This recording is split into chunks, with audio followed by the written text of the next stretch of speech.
I need someone to show me my place in all this. Nothing will stand in our way. I find your lack of faith disturbing. I will finish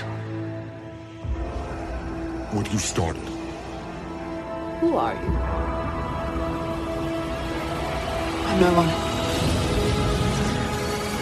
There are stories about what happened.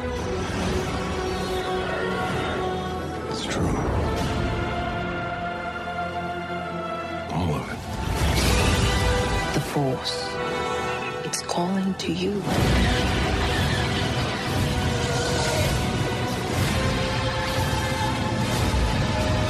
May the Force be with us. My nerd world. Just let it in. Ojaba. Why does she get a blaster and I don't? Ojaba.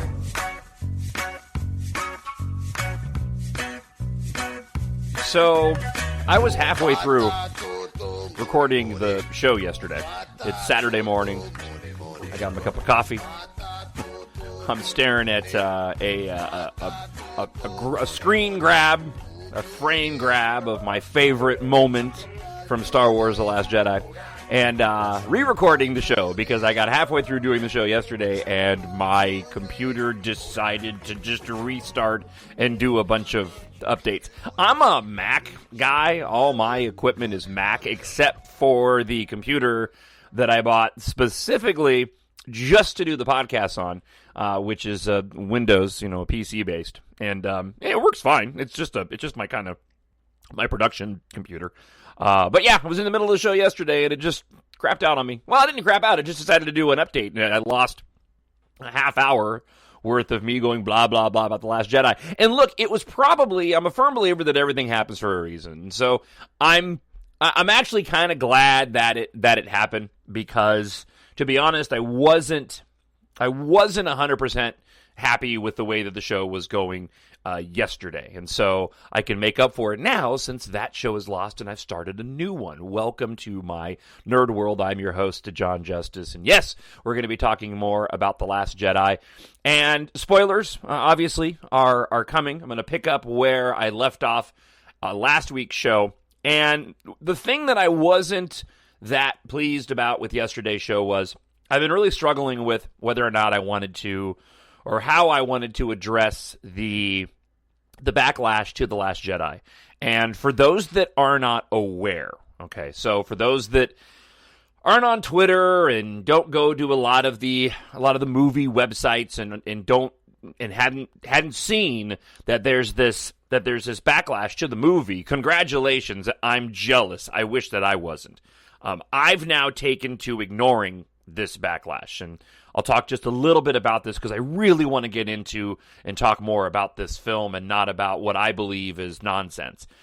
That is really dominating the conversation around this movie. I wish that we were having other conversations around this movie. But for those that aren't familiar, those that don't know, this movie has proved to be divisive among a certain segment of the fan base. I believe that it is a very vocal minority group of people that have a problem with this movie on many levels. And it's not just a matter of this particular portion of the fandom not liking the film. It is a matter of, because I'm fine with that. You don't have to like it. Trust me, I'll make up for the box office money that you won't spend by going to see it multiple times. I've seen it 4 times already, and I really want to get back out and see it again, but I'm into this Christmas weekend, and we're going to see Jumanji as a family this morning, and I don't want to do 2 movies in one day in the theater. So I'm thinking maybe late in the day tomorrow, I might get to go see it, or possibly the day after Christmas, but I really want to get into the theater again to see this movie.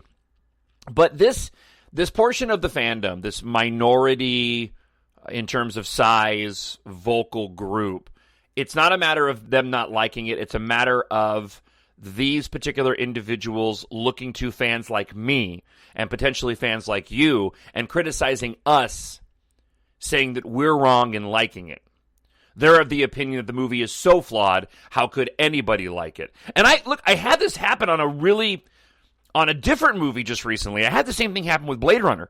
I loved Blade Runner 2049, and I had it was one person, but I had one person on Facebook that just came after me.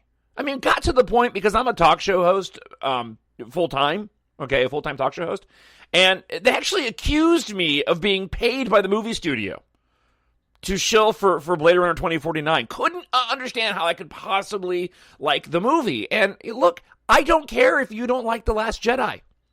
I don't care if you see flaws in the movie. I don't. It's that simple. I like the prequels, and I will watch the prequels over and over again. I like the original trilogy. I will watch them over and over again. I like The Force Awakens. I like this movie. I love all of these movies.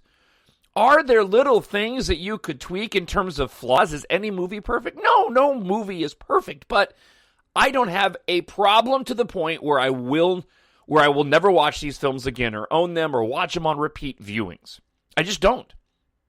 The flaws that many people are pointing out in the film, I don't have a problem with those particular flaws. Is it a little long? Yeah, maybe.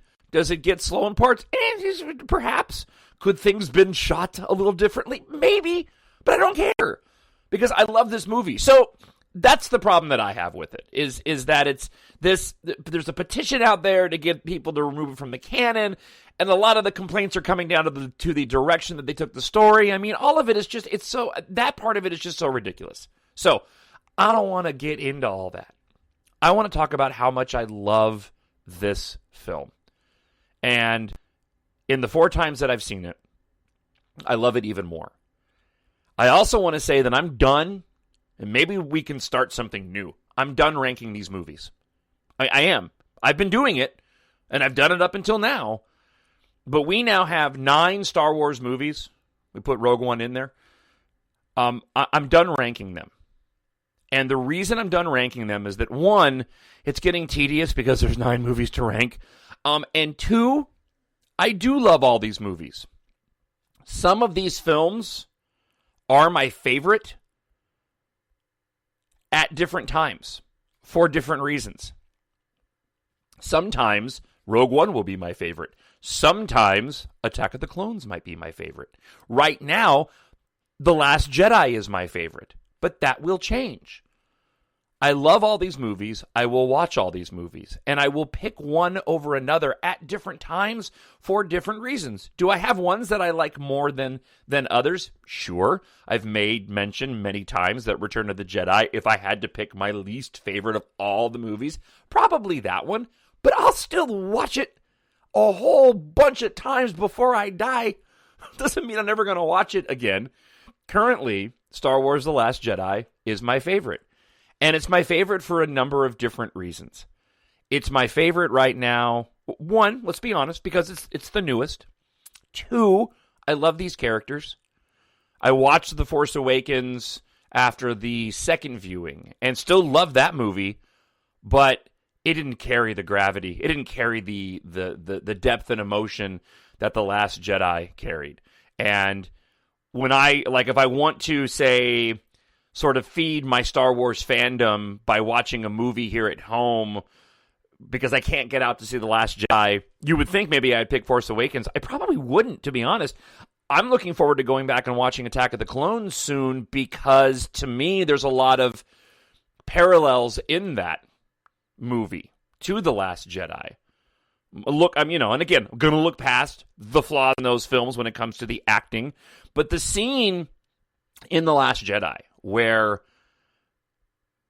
after Snoke is defeated and Rey and Kylo have defeated the Praetorian guards, and Rey rushes to the Oculus viewer, I think they call it, to see the resistance being blown up, and tells Kylo to stop the attack, and you see Kylo turn towards the chair, and then he starts in on his speech, starts in on his yelling. You still refuse to let go. Let it all die, the Jedi, the Sith, all of it. And then they get into the parental moment, right? Say it, they're nobody. That moment right there where Kylo Ren does they were nobody, you're nobody, but not to me. That is the most emotional moment, in my opinion, of all the Star Wars films. That is the weight that is carried by both those actors in that film, in The Last Jedi, in that moment, and the emotion. That's what should have been felt in the scene between Anakin and Padme on Mustafar when she does the "You're Breaking My Heart." Don't get me wrong, I love that scene. But imagine for a moment if they had delivered it, in my opinion, with the same depth and the same range that Daisy Ridley and Adam Driver did in that moment. And again, a lot of that comes down to directing. I mean, right? And that's not a criticism on Revenge of the Sith or that scene, but those scenes they're such mirrors to one another. So I love the film for that. I love the film even more now that I've had an opportunity to listen to Rian Johnson in some of these interviews that he's been doing. And there was an interview embargo on spoilers for The Last Jedi until January 15th. So basically, director Rian Johnson wasn't supposed to be wasn't going to talk about spoilers of the movie, intent for scenes, and things like that until January 15th. Okay, so he was going to conduct interviews. He just couldn't talk about the movies, in specifics. Well, apparently, either Entertainment Weekly or Vanity Fair ended up, I think, inadvertently breaking an embargo. So Rian Johnson's been out there talking about specifics in the movie, and hearing him, he did there's a podcast, a DGA podcast, the Directors Guild. There's a DGA podcast he did. He did an interview with Slash Film on Slash Film Daily's podcast. He gets into his choices in the movie and why he chose to do particular things in the film. And the more that I hear about the level of detail and care that he put into this film, the more I love it.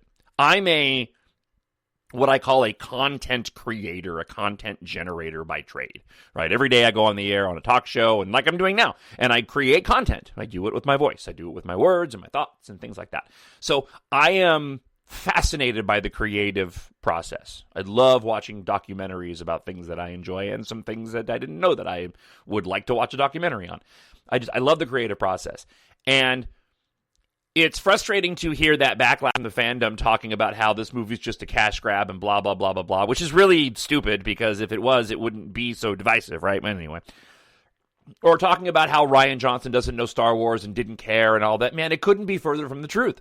He's responded to this online, and he has said that these conversations need to happen. If movies are going to be challenging, these conversations have to happen. And I totally agree. People can't stop talking about this movie, and they're going to be talking about it for 2 years until we get episode 9. For example, in that DGA podcast, one of the journalists asked Rian Johnson a question that he got from his 13-year-old. So he says, hey, my 13-year-old wanted to know if Luke was force projecting himself on Crate before he battled Kylo Ren, how do you explain his physical contact with Princess Leia, with his sister? And Rian Johnson said, tell your 13-year-old son that when he goes to see it again, and he wasn't being rude, my tone of my voice probably isn't matching. He said, he's very gracious, and he says, they hope to go see it again. He says, well, tell your boy when he goes to see it again, pay close attention to that scene, because we paid special care to make sure that in the joining of the hands when he put the projected Han Solo dice into Princess Leia's hands, when he puts his hands on the side of her face, he says they made sure that there wasn't anything to indicate that they were actually physically touching.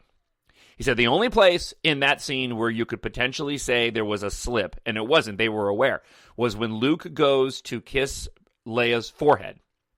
There's a sliver of light from the window outside between his lips and her forehead that disappears, that closes.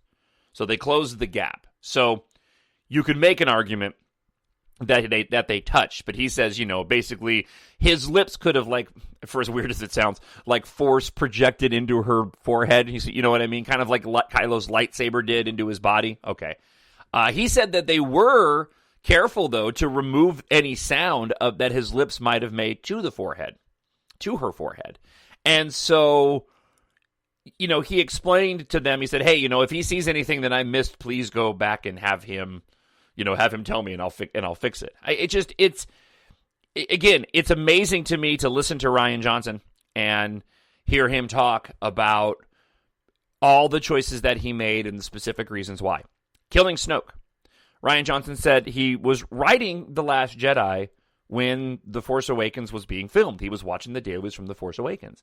So, you've got J.J. Abrams involved in the process. He knows what's going on, right? So the whole story group signs off on all of this. You've got Rian Johnson writing this movie based off The Force Awakens, which again kind of flies in the face of a lot of the arguments you're hearing about how this movie undoes a bunch of stuff that happens in The Force Awakens. Well, it's just a story. Things change. But he talked specifically about Snoke, and he said, look, he wanted Kylo Ren to, I don't want to say transcend, but all these characters had to be challenged and had to get to the next level, and they all do. Kylo Ren, in my opinion, is lethal now. He wasn't before. I wasn't fearful of Kylo Ren in The Force Awakens. I liked him. I liked the character, but he didn't scare me the way that, as a kid, Darth Vader did. Kylo Ren, at the end of The Last Jedi, he scares me now. To me, he is lethal. When he's on his command shuttle and he tells all of the walkers to fire on Luke and tells him to keep firing, before that moment when the Falcon shows up and he's screaming at his officers, ordering them to blow that bucket of bolts out of the sky. He has reached a level of badness that he was never going to be able to reach if Snoke were still alive. I don't care that they didn't explain Snoke's background. It doesn't matter to me. For me personally, I don't need everything handed to me. I don't. It doesn't matter. I didn't care when the original trilogy came out if I didn't know, the Emperor's backstory. That doesn't matter. It doesn't matter to the characters. And that's what Rian Johnson said. Rian Johnson said, look, the characters in that position, Rey and Kylo, when it comes to Snoke and his background and everybody else involved, it doesn't, they may know, but it's not really relevant in the story to stop down and have this conversation of, so did you know that Snoke was really blah, blah, blah? No. Let's just get on with the story. I'm sure that we'll get that information at some point in time. Maybe J.J. Abrams can take care of that in Episode 9, and based off of some of this backlash, it wouldn't surprise me if he did. But I was totally fine with him killing off Snoke. And the other point on that was Rian Johnson said that, again, he was writing this during The Force Awakens. He's not thinking about it from a fan's perspective, and he shouldn't be. He's thinking about it from his perspective. What movie does he want to make?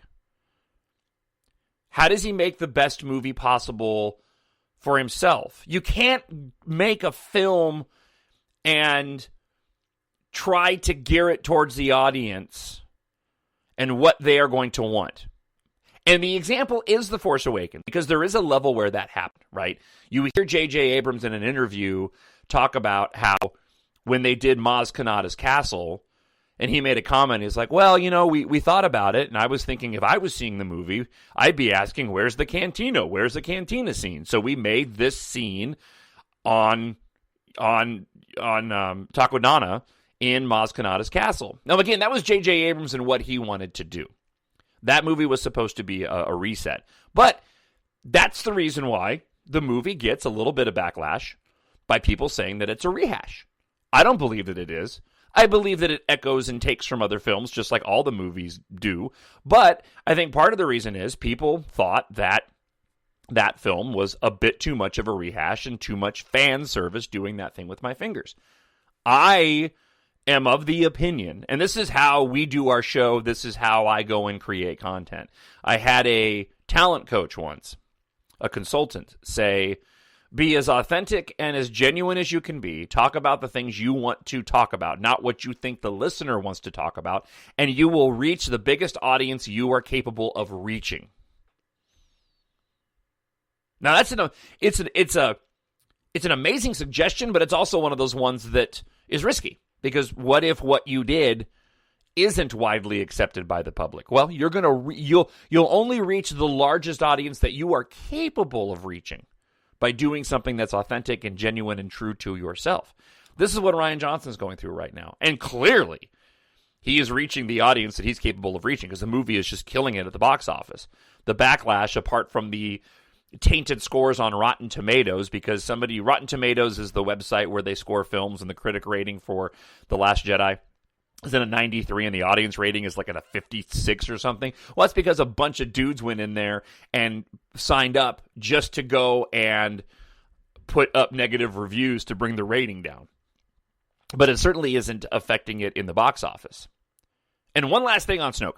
He also said that the reason why he didn't give a backstory on Snoke is because he didn't particularly care.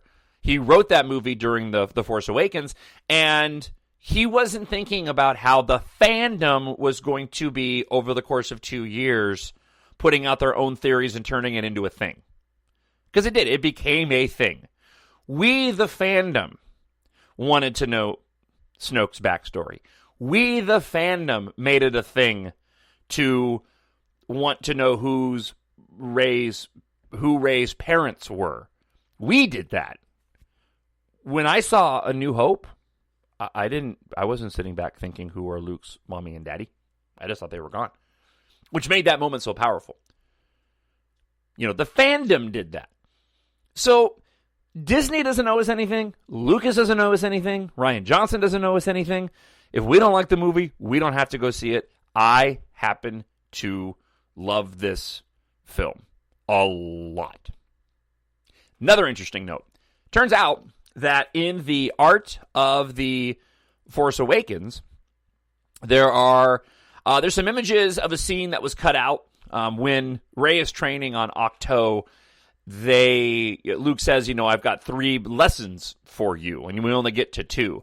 There was a third lesson involving the caretakers on the island, and something to the effect of Luke saying that they're being raided by pirates, and it was a lesson about whether or not Rey should go and try to help them. But if she did, she could potentially just be inviting more pirates. And when she shows up, it turns out that there wasn't actually a raid going on. It was the caretakers having a party or something to this effect. I might be getting something wrong. Anyways, in that artwork, there's some comments about George Lucas. It turns out that it was actually George Lucas's idea to have Luke be in the position he was.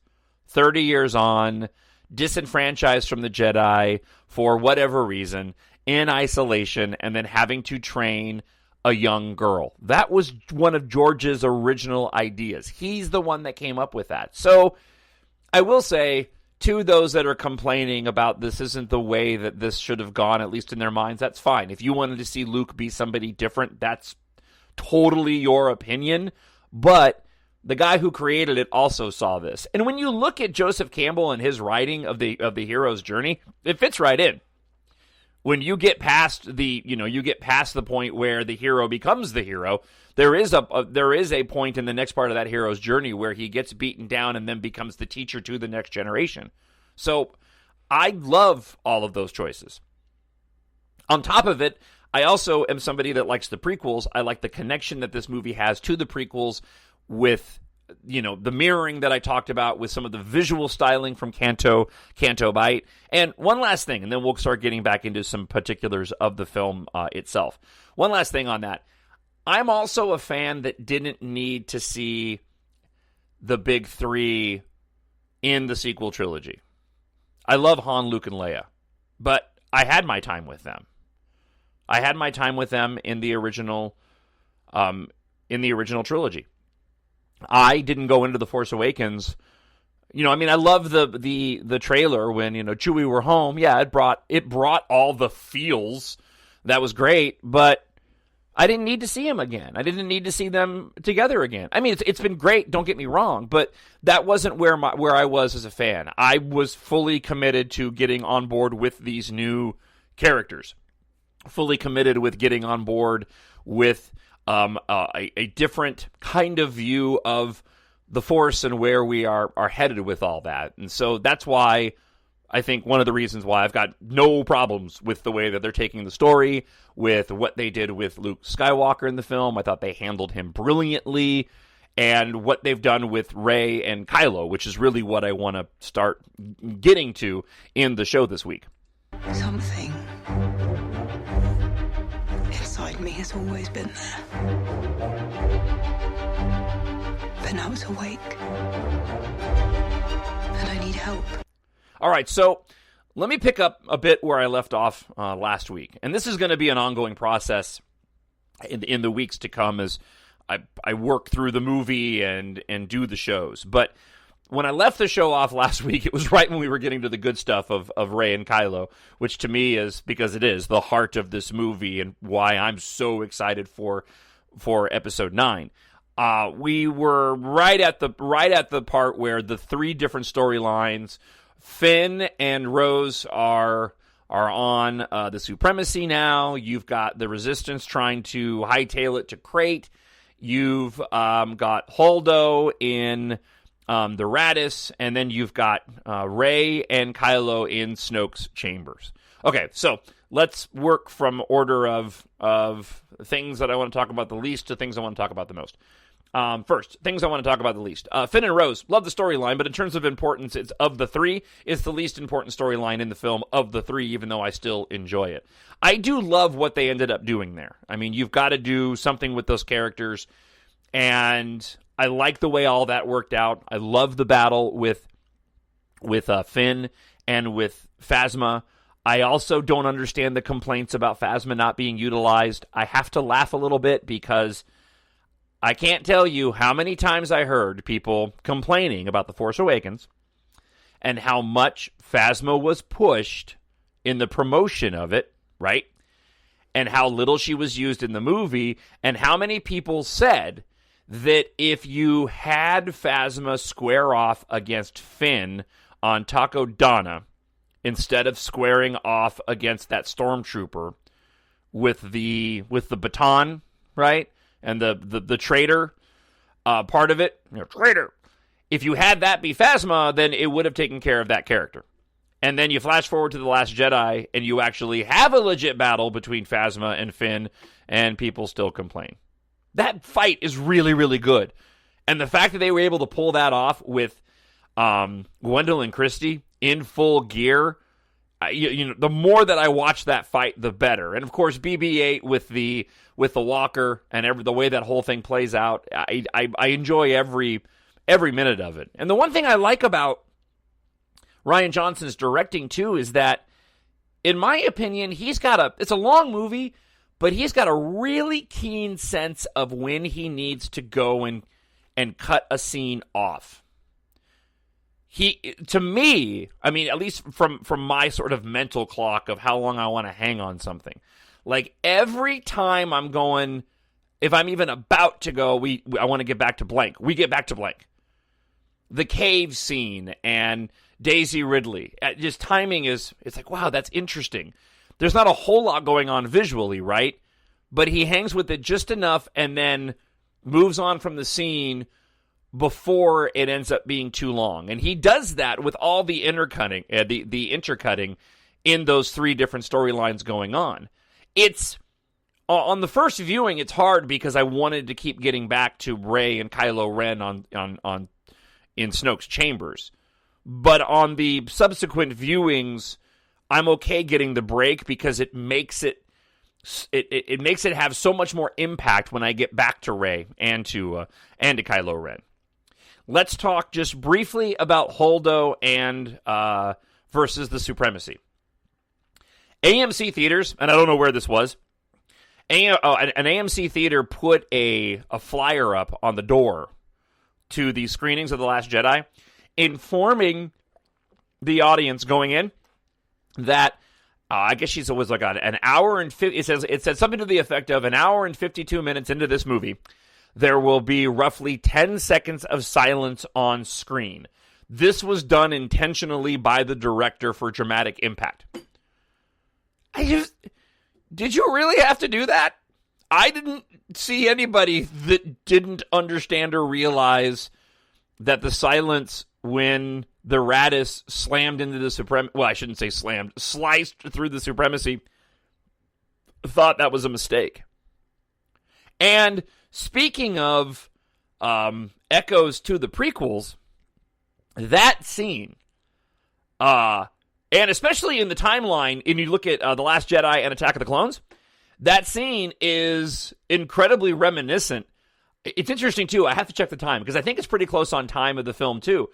But the scene in Attack of the Clones of Jango and Boba chasing down Obi-Wan Kenobi and his Jedi Starfighter above Geonosis in the asteroid field, when Jango Fett drops those concussion bombs, and it does that same thing, where it's, blong, and it goes silent before you hear the noise.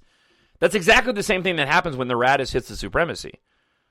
And it's just as impactful too, because my sons, that's the favorite moment of my sons in Attack of the Clones. It's like gravity. If I'm watching that movie and they're not around, they'll both show up to watch that scene, just to watch those concussion bombs go off and the sound of the noise getting sucked out before you hear that twang of the explosion. And the thing about that scene with the Raddus slicing through the Supremacy that I find so amazing is it is so fantastic to watch. And again, I keep using this word impact, but it has so much impact on the viewer watching it. The gasps that I've heard from people in the audience who was clear they're seeing the movie for the first time. And it was funny because when I went and saw it earlier this week on the fourth viewing, the guy that was sitting right next to me, maybe I'm a few years older than I am, but I was having so much fun because he was having so much fun. It was clear that he hadn't seen the movie before, and he was just having a ball, laughing at the jokes, just, not talking, but you can just tell he was reacting to the movie, and it was just such a kick to listen to this guy just really enjoy the movie. And when that happens between the Raddus and the Supremacy, he was, you could just hear him gasp in that moment of silence. But what I find so amazing about that shot is the fact that's all CGI.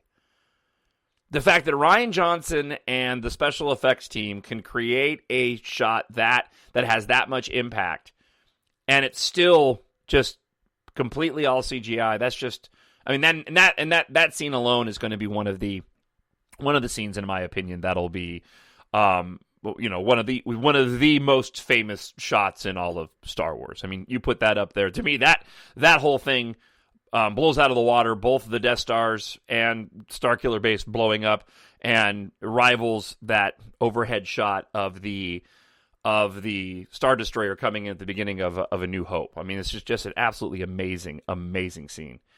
Which brings us to Rey and Kylo. I love what they are doing with these characters, and my opinion of this might change in the years to come. But when you compare this to other standoffs, whether it's the throne room in Return of the Jedi, whether it's The Empire Strikes Back and Darth Vader and Luke, whether it's the beginning of Revenge of the Sith with Dooku and Palpatine in the Prisoner in the Chair, Attack of the Clones with Dooku and Anakin and Obi-Wan. Look, when it comes to these kinds of face-offs, this one takes the cake. And it's for personal reasons for me, just because I'm a hopeless romantic, and I can relate more to the interpersonal relationship and the struggles that Kylo Ren and Rey would be having, more so than perhaps the daddy issues that Luke is having with Vader. And look, don't get me wrong, those scenes are fantastic and great. But if you're talking about sort of relatability and storylines that you get into, this is the storyline that I just absolutely love. The conflict of these two particular young people and what they're dealing with in this moment. Again, talking about a fictional world here, but the conflict in them and how heartbroken Rey is in that moment when she sees that she thought she won, she thought she figured it out. And I might be repeating myself from last week, but it's worthy of saying again. She's stopped the attack. There's still time, and he's not even looking at her. He's staring at that throne, and you can begin to see the wheels turn. And the fact that Rian Johnson, after he does his you're nothing, you're nobody, but not to me, join me. and you see her beginning to raise her hand up, and then he cuts away to a different scene. The fact that he let that moment hang was brilliant, in my opinion, because as a viewer, I'm sitting back, and even though I know in the other viewings other than the first one, I know how it goes, I think to myself, wow, how much would she have struggled in that moment?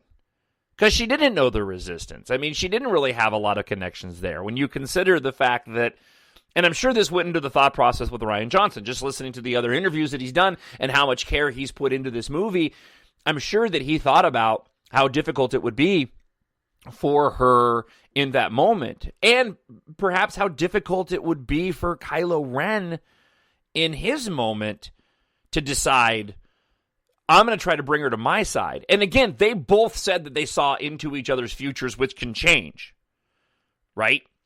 So they both saw different visions of what the future could possibly bring. And so they both had these ideas of which way this whole thing was going to go.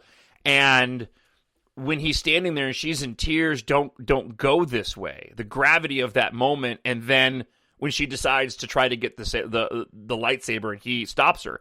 And again, another echo back to this time Revenge of the Sith, when that brief moment in the battle between Anakin and Obi-Wan when they're force pushing each other and they're stuck and they end up, the Force essentially implodes on itself and they end up getting thrown back to either side of the control room on Mustafar. Very, very reminiscent of that particular scene. Getting back to the beginning part of that scene, the whole lead up and the dialogue and what Snoke was doing to Rey in just using his finger with the Force and just tossing her like a rag doll around the room, and seeing Kylo Ren working this whole thing out in his head. Just absolute brilliant filmmaking. Even to the point, and this part I love because it's right before the shot that Rian Johnson says, and the one that I'm staring at on my screen right now, the screen grab. But this is the shot that Rian Johnson said that I believe he said he liked the most, or that he was most looking forward to, or was most happy with. Okay, so getting to this shot, that moment when Snoke has Rey, she's down on her knees, floating above the ground, and he spins her around to face Kylo Ren, and he's going through his speech. Where I said conflict, I now see resolve. He's turning the lightsaber. Rey doesn't know how it's going to go, right? He's turning the lightsaber to strike down his true enemy, and Kylo Ren ignites the blue lightsaber, and it stabs Snoke in the side. Okay, that shot, you see the lightsaber turn on, you see the look on Snoke's face, then, and this is the part that I thought was just pure brilliance, the camera zooms in on Rey having dropped to the ground from Snoke no longer force controlling her.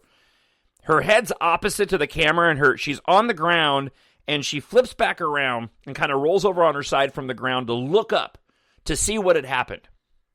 What I love about that shot is that it completely establishes why, when Kylo Ren does the palm move forward, using the Force to pull the lightsaber and slice Snoke in two, it completely explains why Rey's hand would automatically come up and grab the lightsaber while still ignited before it reached Kylo Ren.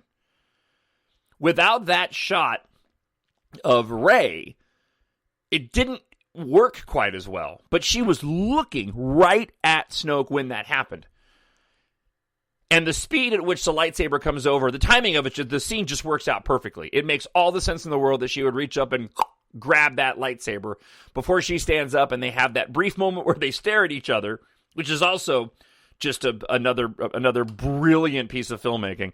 That moment when they're staring at each other, and at least in my mind, I'm thinking, these two were trying to figure out how this is going to go. Are we going to do this? Are we committed to this? And then you get the shot. Then you get the wide shot in slow motion of the two of them back to back, getting into position to fight off the Praetorian guards. And Rian Johnson said that was the shot that he either was most concerned about, loved the most, but he took special care with, was that moment in slow motion. and the image of these Praetorian guards rushing to them as they both get into their fighting stance back to back, ready to fight together. And it gives the audience a chance to soak that moment in and what that means. To see the red saber and the blue saber and these two characters, the yin and the yang, together to go and fight these individuals. And that fight, one of the best lightsaber fights, I should say a fight involving lightsabers, because we didn't ever have a direct, lightsaber to lightsaber clash. But one of the best fight lightsaber scenes in all of the movies in that moment. And the fact that seeing them fight so well together with that epic move at the end where Rey is tangled up with that Praetorian guard and she drops the saber, lets go to catch it, to slice him, and then Ben throws it to him, and he ignites it into the helmet of the Praetorian guard, right? All of that completely sets up and establishes the gravity of the situation when we get into all of what I talked about a moment ago. That whole scene leading up to the ripping apart of the blue lightsaber between the two of them. Because you see them go through this moment working together, right? In unison, synced into one another. And then you think that it's going to go one way or the other, and then it doesn't. And what I love about that is what that does now for 9. Because I've heard of so many people talk about their concern over episode 9, and I don't see that. Because now you've got these two individuals who've made their choices. Right? Rey had her chance in this film, and Kylo didn't take it. She's got to be ticked about that. Kylo Ren, again, is now lethal. Luke bested him. The Resistance got away. And I gotta do a big apology before we end up this week's show, and before we wrap up this week's show. And again, we'll get into more of this because I only got through a little bit of my list for this week. But I got to apologize to a couple of people online because I didn't realize until the fourth viewing what had actually happened. I was really under the assumption that Snoke was the one who was connecting them via the Force. People were looking for a name for that, by the way. I have one. It's Force shipping. So I was under the impression that it was Snoke that was Force shipping. That's what makes me laugh. It was a Force ship. It was Force shipping Kylo Ren and Rey, but some people corrected me and they were right. At the very, very end of the film, when Kylo Ren has Han Solo's dice and they disappear from his hand, he does look up as Rey's getting on the Falcon to see, and she closes the door on him. It is clear that they are still Force connected. So it wasn't Snoke. Maybe Snoke was, and I think this is debatable. I think maybe Snoke was Force shipping them, giving them the connection. But if he was, then the Force has now taken over, or somebody else did it. But I need to apologize to some people who I said that no, that they were just Force connecting, they weren't Force shipping, and it turns out that I was actually wrong in that moment. But to me, for those people that are complaining or worried about what happens in Episode 9, I think what we've got in Episode 9 is going to be absolutely spectacular. I think we're going to jump ahead in the timeline, and you're going to see Kylo Ren really going out and trying to dominate the galaxy while the Resistance is building up his forces, because the spark has now ignited the fire. Luke has now become the inspiration. And we'll talk about that next week too, because I haven't talked much about Luke Skywalker, and that needs to be discussed, because the end of the film, in that moment with the kids, it justifies everything that Luke did and the reason why he squared off against Kylo and the First Order the way that he did, because now people can be inspired by what Luke Skywalker did. That's why the kid had the toy, and he was explaining to them in whatever language on Canto Bight, on Cantonica, they were speaking about how, and you could see he had it set up like it was the First Order. I need to go see it again. Thanks for hanging out. Drop me an email, talkshownerd@gmail.com. You can find me on Facebook and on Twitter, Jon Jon Justice, Jon Jon Justice. Spreaker, Stitcher, iTunes, Podbean, and YouTube. Looking forward to hearing more of your comments as we continue throughout this holiday season and working through this movie, which I think is an absolute masterpiece. my opinion, and I'm more than happy to defend it. Have yourself a great set of holidays, depending on when you listen to this. I hope you have a great Christmas, had a great Christmas, and a fantastic New Year, and I will talk to you again for one more before the end of the year next week.